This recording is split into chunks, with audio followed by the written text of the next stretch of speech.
I want to ask you a question, and I want you to really think about it. What do you believe, and why do you believe it? Not what you've been told to believe, not what's comfortable to believe, but what the evidence actually supports. Because here's the thing, we live in a world where billions of people hold beliefs about the nature of reality, about invisible beings with unlimited power, about life after death, about prayers being answered and miracles occurring. And yet when we look for evidence, when we apply the same standards we use for every other claim about the world, we find something curious. We find stories, traditions, personal experiences and deeply held convictions, but we don't find the kind of evidence that would convince us of anything else extraordinary. And that raises a profound question. Are we dealing with truth, or are we dealing with something else entirely, something that feels true but isn't actually supported by the world as we can observe and test it? I want to begin by acknowledging something important. Talking about belief, especially religious belief, touches on matters that are deeply personal for many people. These are beliefs often tied to family, community, identity, and the search for meaning that every human being undertakes in some form. So I want to approach this topic with the respect it deserves, while also being honest about what the evidence tells us and what reason suggests about claims of the supernatural. The central question I want to explore is straightforward: is belief in God or gods supported by evidence and reason, or is it something else entirely? And if it's something else, what exactly is it? Why do billions of people across cultures and throughout history hold these beliefs so strongly? Understanding this requires looking at psychology, at evolutionary biology, at how our minds work, and at the specific claims religions make about reality. Let me start with a basic observation about how we evaluate claims. In every other domain of life, we rely on evidence. If someone tells you there's a bear in your backyard, you don't simply accept it on faith. You look out the window, you check for tracks, for sounds, for some kind of confirmation. If someone claims a new medicine cures a disease, we don't just take their word for it. We run controlled trials, we gather data, we look for mechanisms. This reliance on evidence isn't cynicism or closed-mindedness. It's how we distinguish what's actually true from what we merely wish were true or what someone has convinced us to believe. Religious claims, however, are often treated differently. They're placed in a special category where evidence isn't considered necessary or even appropriate. Faith is presented as a virtue, a different way of knowing that transcends or bypasses the need for evidence. But this creates an immediate problem. If faith is a valid path to truth, how do we adjudicate between competing faiths? Muslims, Christians, Hindus, and countless other religious traditions all claim access to ultimate truth through faith, yet their claims contradict each other. They can't all be right, but they could all be wrong. Faith by itself provides no mechanism for determining which, if any, of these incompatible claims is actually correct. Now, let's examine the God hypothesis itself, the claim that an intelligent supernatural being created and perhaps actively maintains the universe. This is an extraordinarily specific claim that requires extraordinarily good evidence. Why? Because it violates everything we understand about how the universe works. It proposes a being that exists outside of space and time, that has unlimited power and knowledge, that created the entire cosmos and everything in it. The more extraordinary a claim, the more rigorous our standards of evidence need to be. So what evidence is there for such a being? Historically, gods have been invoked to explain what people couldn't otherwise understand. Thunder and lightning, disease, the motion of celestial bodies, the origin of life, all were once attributed to divine action. But as our understanding grew, these explanations proved unnecessary. We discovered natural mechanisms for thunder, for disease, for planetary motion, for the diversity of life. The God hypothesis has retreated again and again in the face of scientific progress. A pattern so consistent it has a name, the God of the gaps. Some might argue that God explains the origin of the universe itself, the Big Bang, the fundamental constants of physics that allow life to exist. But this argument has significant problems. First, inserting God as an explanation doesn't actually explain anything. It simply pushes the question back one step. If the universe requires a creator because it's complex, then surely God, being even more complex, requires a creator too. If we say God doesn't need a creator, that God just exists necessarily, then we've abandoned the very premise that complex things require creators. We could just as easily say the universe itself, or the quantum vacuum from which it emerged, simply exists necessarily. Second, we don't yet have complete answers to questions about cosmic origins, and that's perfectly fine. Saying I don't know is honest, it's intellectually humble, it's infinitely preferable to inserting a supernatural explanation for which we have no evidence. Throughout history, gaps in our knowledge have been filled not by confirming supernatural explanations, but by discovering natural ones. There's no reason to think the remaining gaps will be any different. Let me turn to the argument from design, the idea that the complexity and apparent purpose we see in living things points to an intelligent designer. This argument had genuine force before Darwin, before we understood how natural selection could produce the appearance of design without any actual designer. But now we know better. We understand that evolution by natural selection is a blind process driven by differential survival and reproduction that can and does produce remarkable complexity over vast spans of time. The eye, often cited as too complex to have evolved, actually has a well-documented evolutionary pathway. We can trace it from light-sensitive cells in simple organisms through increasingly sophisticated structures in various living species to the camera-like eyes of mammals and the compound eyes of insects. Each intermediate stage conferred some advantage, however small. The process is gradual, cumulative, and entirely natural. No designer needed. In fact, if we were designed, it was by a remarkably incompetent or cruel designer. Our bodies are full of flaws that make perfect sense as products of evolution, but no sense as products of intelligent design. The human eye, for instance, is wired backwards, with blood vessels and nerves running across the surface of the retina and creating a blind spot where they pass through it. The recurrent laryngeal nerve takes an absurd detour in mammals, particularly evident in giraffes, where it runs from the brain down into the chest and back up to the larynx, a route that makes sense only as a legacy of our evolutionary history. We're vulnerable to choking because the same passage serves breathing and eating. Our spines are poorly adapted to upright walking, leading to chronic back problems. And then there's the problem of suffering. If an all-powerful, all-knowing, all-loving God exists, why is there so much suffering in the world? Not just human suffering, though that's profound enough, but suffering throughout the animal kingdom.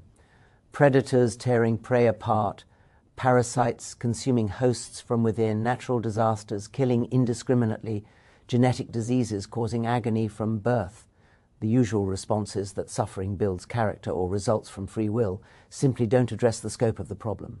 Most suffering has nothing to do with human choices and couldn't possibly serve any character-building purpose. The world we observe, full of both beauty and horror, random in its distributions of fortune and misfortune, is exactly what we'd expect from mindless, natural processes operating over billions of years. It's not what we'd expect from a loving, purposeful creator. You might argue that God works in mysterious ways, that we can't understand the divine plan, but this is simply an admission that the evidence doesn't fit the hypothesis. When you have to invoke mystery to explain why the world looks nothing like what your theory predicts, perhaps it's the theory that needs reconsidering. Now, some might say that science can't disprove God, and in a narrow technical sense, this is true. You can't prove a negative with absolute certainty. I can't prove there isn't an invisible, undetectable dragon in your garage. But absence of evidence, especially when we've looked carefully and found nothing, is very much evidence of absence. We've never detected any divine intervention, any miracle that couldn't be explained naturally or that didn't evaporate under careful scrutiny, any prayer effect beyond placebo, any reliable method for distinguishing true religious experiences from delusions or wishful thinking. Every testable religious claim has either been refuted or remains without support. The earth isn't young. Humans weren't created separately from other animals. Prayers don't cure disease at rates different from spontaneous remission or placebo effects. The universe doesn't show evidence of special creation. The sacred texts of various religions contain historical errors, internal contradictions, and moral teachings that we've rightly moved beyond. None of this proves beyond all doubt that no God exists, but it certainly removes any rational basis for believing that one does. Let me address the question of why, if God is a delusion, so many people believe. This actually quite understandable from an evolutionary and psychological perspective. Our brains evolved to detect patterns and agents in our ancestral environment. It was better to be oversensitive than undersensitive, better to mistake a shadow for a predator than to mistake a predator for a shadow, better to assume events have causes and purposes than to miss real threats or opportunities. This makes us prone to seeing agency and intention even where none exists, to finding patterns in randomness, to assuming that significant events must have significant causes. Children are naturally inclined to assume that everything exists for a purpose, that someone must have made it. This intuitive teleology serves them well in a human-created environment full of artifacts, but it misleads when applied to nature. Add to this our fear of death, our desire for meaning and purpose, our need to understand our place in the cosmos, and you have powerful psychological motivations for religious belief. Religious ideas are also remarkably good at spreading. They often include instructions to teach them to children, to evangelize, to view doubt as dangerous. They promise rewards for belief and threaten punishments for disbelief. They create communities and shared identities. They provide comfort in the face of uncertainty and grief. All of this makes them successful as cultural phenomena, but success at spreading is not the same as truth. Successful ideas can be false, and true ideas can struggle to gain acceptance. What about morality? Don't we need God to ground moral values, to give us a reason to be good? This is a common worry, but it's based on a misunderstanding of where morality comes from. We're social animals. We evolved in groups. Our survival depended on cooperation, on trust, on the ability to navigate complex social relationships. We developed emotions like empathy, guilt, shame, and a sense of fairness because these helped us work together. Moral intuitions are built into us by evolution, refined by culture, and accessible through reason and reflection. We don't need ancient texts to tell us that causing unnecessary suffering is wrong. We can figure this out by thinking about consequences, by putting ourselves in others' shoes, by recognizing that others have the same capacity for suffering and flourishing that we do. In fact, moral progress has often required moving beyond what sacred texts actually say, rejecting slavery, expanding rights to women and minorities, recognizing animal welfare, all while religious authorities often resisted. And honestly, if the only reason someone refrains from rape and murder is fear of divine punishment, that's not morality, that's obedience born of self-interest. True moral behavior comes from understanding why actions are right or wrong, from caring about others, from recognizing that our choices have consequences for beings capable of suffering. That foundation doesn't require supernatural beliefs. Some argue that without God, life has no meaning or purpose, that we're adrift in a cold, uncaring universe. But this is a non sequitur. The universe's indifference doesn't rob our lives of meaning. It means we're free to create our own meaning, to decide what matters, to choose what kind of life is worth living. We find meaning in relationships, in work, in art, in understanding, in reducing suffering. We can in experiencing the profound beauty and strangeness of existence. This meaning is more authentic because it's ours, not handed down by authority. I want to acknowledge that many religious people are good, thoughtful, intelligent individuals who've carefully considered their beliefs. I'm not claiming they're stupid or evil, but I am suggesting that even smart, good people can hold beliefs that aren't supported by evidence, especially when those beliefs were instilled in childhood, are reinforced by community, and are protected from scrutiny by being labeled sacred. Intelligence doesn't make us immune to bias or wishful thinking. If anything, it can make us better at rationalizing beliefs we arrived at for non-rational reasons. There's also the question of religious experience, the feeling of transcendence, of connection to something greater that many people report. These experiences are real, subjective phenomena, but that doesn't mean their religious interpretations are correct. We know that similar experiences can be induced by meditation, by certain drugs, by sensory deprivation, by epileptic seizures, by various brain states. The experience itself is a product of brain activity, not evidence of supernatural reality. The feeling of certainty that often accompanies these experiences also isn't evidence. People feel certain about all sorts of contradictory things. What troubles me most isn't that people believe things without evidence. It's that faith, the practice of believing without evidence or even despite evidence, is held up as a virtue. This celebration of faith has real consequences. It provides cover for extremism, because once you've accepted that, faith is valid. You can't consistently criticize someone else's faith, no matter how harmful the beliefs it supports. It discourages critical thinking in areas where critical thinking is desperately needed. It leads people to trust ancient texts over modern medicine, to reject scientific findings that threaten their worldview, to make decisions based on what they think a deity wants rather than on evidence and reason. I'm not saying all religious people do these things. Most don't. But the intellectual framework of faith makes these errors more likely. When you carve out an exception to evidence-based thinking for religious claims, you've created a space where irrationality can flourish, and there's no principled way to contain it. Let me be clear about what I'm not saying. I'm not saying science has all the answers. It doesn't, and it never will. There are questions science may never resolve, questions about consciousness, about the ultimate origin of everything, about whether there's anything beyond what we can observe. I'm comfortable with uncertainty. I don't need absolute answers to every question. What I'm saying is that when we do try to answer questions about reality, about what exists and what's true, we should use the most reliable methods available, and those methods are the methods of science and reason, not faith and revelation. I'm also not saying that religion has been entirely negative in its effects. Religious communities provide support, meaning and structure for many people.